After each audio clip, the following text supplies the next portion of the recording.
തമിഴ്നാട് സർക്കാരിനും DMK-ക്കുമെതിരെ രൂക്ഷമായ രാഷ്ട്രീയ വിമർശനങ്ങളുമായി തമിഴക വെട്രിക്കഴകം അധ്യക്ഷൻ വിജയ്. ഈറോഡിൽ നടന്ന പാർട്ടി യോഗത്തിലാണ് പെരിയാറിന്റെ പേര് പറഞ്ഞ് DMK ജനങ്ങളെ കൊള്ളയടിക്കുകയാണെന്ന് വിജയ് ആരോപിച്ചത്.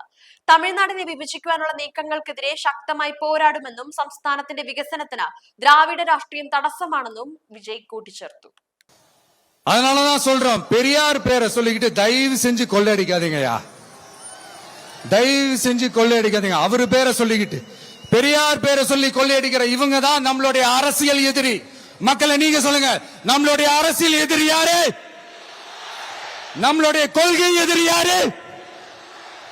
ரிப்பீட், நம்மளுடைய அரசியல் எதிரி யாரு? நம்மளுடைய கொள்கை எதிரி யாரு?